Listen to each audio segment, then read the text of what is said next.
Hello, everyone, and welcome to this episode of my interview series. Today, I've got Jennifer Carlsson. She is a beauty brand strategist and a true beauty lover. Through her consultancy, she helps independent beauty brands figure out where they want to be and how they want to get there. She gathers and analyzes data on the beauty industry, publishing reports to help us all make sense of the trends. I'm really excited to have Jennifer here today to discuss lots of things, but in detail, we want to talk about her latest report on skincare brands in Sephora. Hi, Jennifer. Thanks so much for joining me. Hi, Ali. Really happy to be here and talk about my report.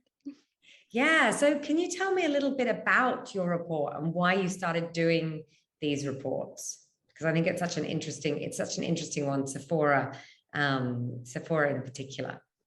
Yeah, so I do a lot of market research. I have a database with now over 25,000 beauty brands in it and 400 retailers, 13,000 products.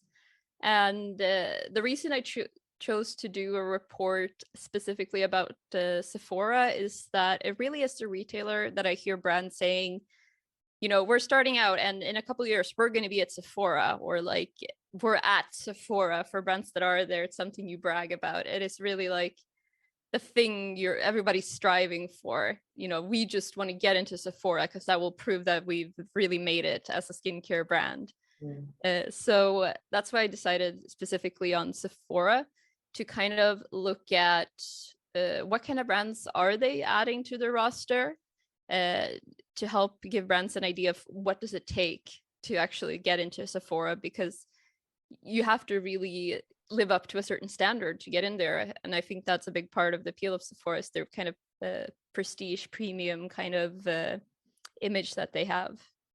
Yeah, I think it's such an interesting look behind the scenes because, of course, you know, the information that you gather through your database and also all the research that you do is, you know, it's so in depth, looking at all the different brands, and there are so many brands. And I think what's one thing that I found very interesting, even at the beginning of the report, was just looking at the new brands, but also the brands that are getting delisted as well. You know, what trends can we draw from some of that. One thing that you did talk about was that there has been a big shift in consumers going directly to Sephora and other specialty beauty retailers as part of the first step in their online journey. And I think you referred to this as a move away from Amazon. So I'm interested to understand a bit more about that and why it's happening. Yeah, I think a big part of it has to do with deficiencies with Amazon, maybe, rather than what Sephora and Ulta is doing differently from before this. A big part with why consumers are moving away from Amazon, in particular with cosmetics, I think, is the problem with kind of fake products being sold. There's been reports about chemicals and bacteria in these fake, like, counterfeit products being sold. And like, a big issue is that consumers don't trust Amazon. They don't trust that the products are going to be like legit, that they're going to be the real products that they're buying. I also think there are some concerns with the like people who are more like kind of engaged with like the political issue of Amazon, with how they're not really treating workers well. There are environmental issues. Yeah. So I think some consumers are just like boycotting Amazon, but specifically for cosmetics, I think the biggest part of it is just the trust. And even if you're comparing also buying from Sephora compared to buying like directly from the brands, I think some consumers don't really trust brands as much as they trust that anything that is in Sephora, I trust that. They trust Sephora, they trust Ulta. Sephora and Ulta, they're not going to sell me anything that's, you know, not good and that it hasn't been checked and that's going to be proper. So I think a lot of it has to do with trust. And you can see that too with like clean beauty and that whole movement. I think a lot of it is about consumers just wanting to know what's in the product. And if you can't even trust that they're being honest about what's in the products, then that's going to be like an even bigger issue. So I think that's like the biggest factors. Yeah. I mean, I think it was such a big shift, right? Like over the part from the statistics, it just looks like it's a very big shift. And I totally understand about the trust aspects. I think maybe also there's a variety aspect from versus buying directly on D2C. Maybe a few years ago, people were going more directly from brand own websites, but maybe now people want more variety in their assortment. I mean, if I look at marketplaces, it's obviously my focus is mainly on Asia and specifically China, and in China, Tmall Global is where brands are sold online in China. And I think, when you look at, some people have drawn comparisons between Tmall and Amazon. And I think that Tmall really got over a lot of the trust issues, which they had these problems at the beginning, and they still do to some extent in some channels, but with the official stores, and brands have really got on board and built flagships within the marketplace that have built the credibility. And I think maybe at something that Amazon hasn't really succeeded in, or they haven't done to the same extent anyway. So yeah, I think a difference too is that the way that kind of Tmall and Taobao is set up, it feels more like you're shopping from the brand's own website, with how it's kind of customized in a different way. Like when I love looking at stuff from Tmall also, so I know like what the flagship stores look like, and it really does feel more like it's your own website to shop from. While on Amazon, it can be difficult to even see like if it's from the retailer or if it's from like another seller. It's like kind of confusing on that, honestly. And I do think like on Tmall that it is like they have done a lot better. It used to be harder to see if something was a counterfeit, or if it's like no, this is like an official seller, looks legit, it's presented in a really good in a really good way. Like, I mean, I get really impressed by like just like lifestyle and product photography on Tmall. Oh yeah, there's so many of so beautiful. Yeah, beautiful. The standards are high. Yeah. No, I mean, I suppose, yeah, that totally makes sense. And I think that, to your point about Sephora, Sephora is the place that brands, certainly Western brands, when they're launching, most brands, apart from maybe very high luxury brands, it's in their roadmap, right? Like they really want, it's a show of success if you get into Sephora. So I think it makes total sense as being a really great retailer to look at. And as part of your report, you look at brands that have been removed from Sephora and also added. So what sort of are the trends that you are seeing in the last sort of 12 months that you've looked at? Yeah, I mean, I think you can tell that Sephora is trying to appeal more to Gen Z, and also adding more diversely owned brands are like some of the things that I'm seeing. If you look at previous years, you could see them adding more of the kind of derm approved kind of clinical medical type brands, but you don't see as much of that. Brands like Hyper is Black owned brand. I think so is Rose Singleton.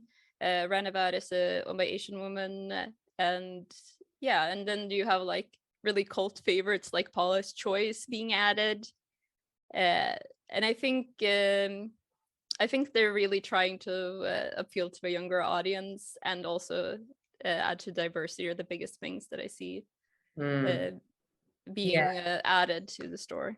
Yeah, and I mean, it's evident in the report that they need to focus on the diversity angle, and also the Gen Z angle. It's obviously two areas that they are weak on, and I guess their competition, their closest competition in Ulta is ahead. Certainly, I know from the Gen Z perspective. I'm not so sure about the diversity, but yeah, it's something they need to focus on. Yeah, I think Ulta does. I think Ulta has a pretty fair range of like more diversity owned brands too. I think part of it is that the barrier to entry to work with Ulta is a bit lower. And they take in a lot more brands, which also makes it possible for them to have more diverse brands to take in. Like some of the, like one of the surprising ones that is kind of like an outlier of the new brands is Dam Dam, which is a Japanese skincare brand. I actually got a couple of their products to try it. The moisturizer, the Mochi Mochi one. It's really nice. Like it's got a very different texture. It's just really interesting because most of the other brands are based in the States, except for I think Face Gym is UK based. Yeah. And then there's one Japanese brand that is kind of also an outlier in so many things, but that's, you know, it's interesting kind of to see that there's some different ones that are not as big and widely known yet that are taking in.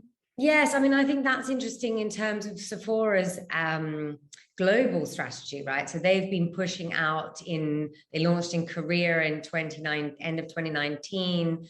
China, obviously, they've been going for some time. Southeast Asia, they're quite strong, but North Asia in general, they're quite weak.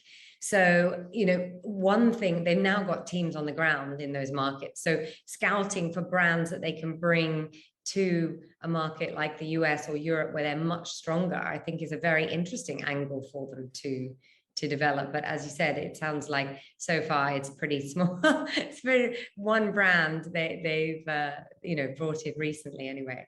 But I think that's an opportunity for them. I mean, I think with Sea Beauty, it's an opportunity for them. In China, you know, they didn't really bring many Sea Beauty brands in for ages. Now they're starting to bring a few more, but it's very, very selective in terms of what they're bringing on. So, yeah, I think they hope to bring brands that have a lot of potential to be popular in the market that people aren't already seeing in all other kinds of places that they can't get at Ulta and that they can't get at a bunch of other retailers, which I think is a good move. I think they should take in more like independent brands and brands that don't already have pretty wide distribution. I think that can also be like a big pull if this is the only place you can get it, because you know, it's hard to order. Sure, they ship internationally, but that's going to be a lot more to do. So sure, yeah. And it's like it is in the US. It is such a brand platform, right? Like it's a brand not launching, but like expanding platform. Like brands will launch. They'll really accelerate when they go into Sephora. So I think that's very interesting. And I really, think they should focus more on bringing some more Asian brands in. And so the next question is really around lack of focus on Gen Z consumers. So in your report, we can see that there's a weakness there, and you alluded to it, something that they're obviously trying to look at with some of the new brands they've brought on. But who do you feel is doing this better, and why do you think Sephora is not so strong here?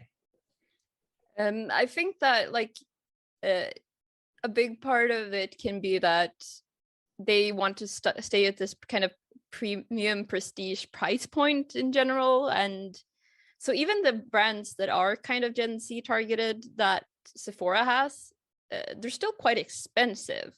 And even with the kind of sorting I've done, I put 9 brands kind of in the Gen Z category. The only ones that I really feel are actually doing a good job of targeting Gen Z would be In Beauty, Project, Otzi, and Peace Out, and they're still at a pretty high price point for targeting a Gen Z audience at like around $25 average per product.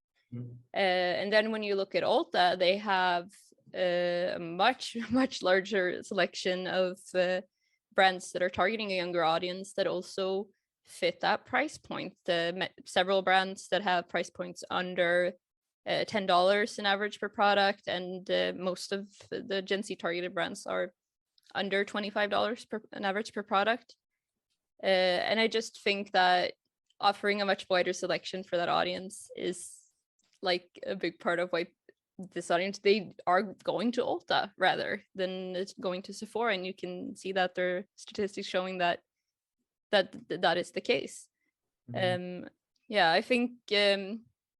I think it's also hard. Like there are less brands in the market that are already established that are targeting Gen Z well. So I think it can also be a bit harder to find like brands that will be a good match to take in. But I don't know, like I think a big part could be the price, that they want to have prestige, premium, luxury kind of reputation to stick to, and they finding it hard to kind of balance that, while Ulta is open to be, just serve a more wide market. Yeah, and I think the market in general is changing, right? So I mean, you've got these brands that have done so well off low sort of simple ingredient skincare, like The Ordinary, the Inky List, with low price points, that have done very well in the market, and they're already very established. And so just having a premium positioning doesn't work, because people who come into Sephora still want those brands, but then they want to discover something else as well. And they probably people that buy across different price points. They're not just focused on one premium price point products, or so I think that's something that Sephora probably has to adapt to, because the consumer doesn't just want premium together anymore, I feel. Yeah, I mean, one thing that's interesting is that when people talk about how popular brands like The Ordinary and the Inky List are, they focus very much on, oh, they're like single ingredient kind of thing, like they're very simple. That's what consumers want. They want single ingredient. But when you also think about it, they're like the only like really affordable brands that are available at a lot of these, at like Sephora and some many other like retailers. They're the brands that are, prominent, that have affordable prices. Maybe you could do other kinds of brands that can offer good products at an affordable price point and also do really well, rather than just trying to copy exactly what The Ordinary and the Inky List are doing. Sure, absolutely. And I think if you look at how, I mean, the Inky List is not in China, but The Ordinary is in China. And it started off quite well, but it's sort of plateaued and hasn't, it's lost a bit of momentum. And, the China market is very ingredient led, not simple at all, but just that ingredient, linking ingredient to benefit very closely, like that, very linear. They're not so much about the storytelling. They're sort of much more analytical, I suppose, in the way a lot of people choose their skincare. And The Ordinary is, not blowing it out of the water. I mean, a brand that is SkinCeuticals. Like SkinCeuticals is doing extremely well. So it is interesting that what you say about the sort of, definitely, I think in the US market, there's room for brands that are lower price point, but with a very different point of view to The Ordinary and the Inky List. And there are brands like something like Versed. Like there are some brands with a lower price point, but I don't think they're in Sephora. No, they're not. I mean, I think like from what you're saying about the Chinese market, that like, honestly, from the products I've tried from The Ordinary, I don't feel like they're doing anything really special, right? Mm-hmm. I think it appeals to people who are getting into learning about ingredients and kind of, you want to play chemist with being kind of like, oh, this thing and this thing. But when it comes down to it, with how much you're lowering the development cost by just making a super simple product, it's generally not going to give the results people are looking for. Maybe some people get the results, but it's not going to be giving really good results for everyone. And it sounds like they come to China, people are like, oh, The Ordinary, we've heard so much about The Ordinary. People try it and they don't come back. Yes, probably. Yeah, unfortunately, I don't have the repeat purchase rates, but I can imagine that is probably the case. And efficacy, efficacy for everyone, everywhere in the world. Of course, that's what you're looking for, your skincare. But I think in China, there's a laser focus on that versus sensorial, or there's they have a real laser focus on efficacy. So yeah, okay. Yeah. And then in terms of, obviously you also do mini reports, which I really enjoy, on LinkedIn, with the rankings on looking at brands across different categories, the rankings on Instagram. And you talk, I know you talked at the beginning about your algorithm and your database and how you manage it. So when you're identifying brands with good potential in your rankings on Instagram, how do you sort of analyze that? Tell us a little bit about that. Do you mean how I rank the list or how I decide which brands to add to the list? Both. I mean, both is interesting. Yeah. So for adding brands to the list, generally, I look for them to have like at least like a certain amount of followers. I could drop it a bit for brands that are really new and like they're likely to get over that threshold pretty soon. I also look at the engagement. Generally, I feel like there's no use like adding a bunch of brands that are just going to end up at the bottom of the list, because it doesn't really, especially for like the skincare list, there's already over 700 brands and it's more interesting to see which ones are at the top. Yeah. So with the way that I rank the brands, it's completely based on the numbers. I have no control over where they end up.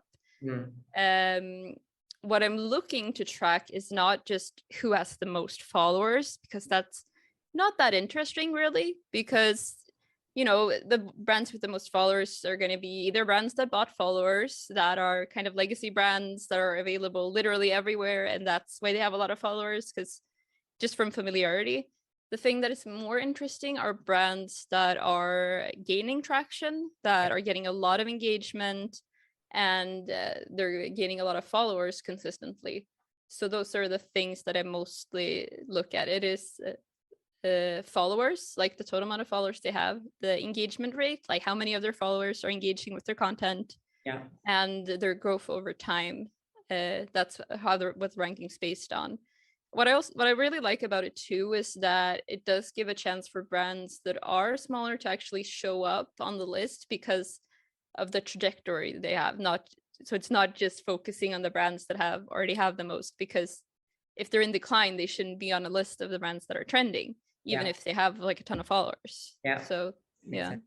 And I quite like it because it's very clear to see the increase or decrease, who's gone up the rankings and who's come down the rankings. And as you said, having some brands that are much smaller on there to sort of see what's trending is very interesting. So I recommend it to any beauty brands that are looking at sort of what's going on in the market.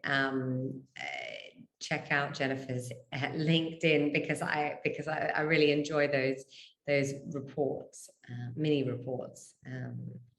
So I guess in terms of finishing up from this big report that you've done with all these skincare brands in Sephora, what's the main takeaway that you feel that, or the main thing that brands who would look at the report will take away from it? I think that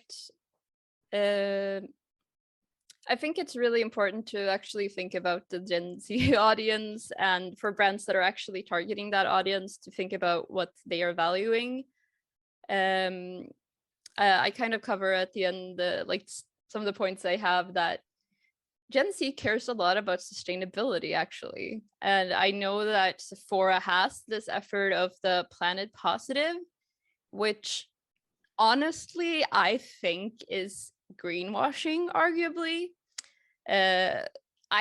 It's really hard to call a brand that uses almost all plastic packaging planet friendly or planet positive. And I think that Sephora is going to need to take in brands that are actually sustainable. So brands that are focused in that way, that really can provide that are also fulfilling the other standards of Sephora, I think there's a big opportunity. One brand that I think you can really see that really live up to this, that Sephora in the US just picked up, is Kate McLeod. They're completely plastic free. They have like really nice body, like solid body moisturizers with different scents to them. That's like a great example of a brand that lives up to sustainability. They have like the branding that it looks prestige and premium enough to fit into Sephora.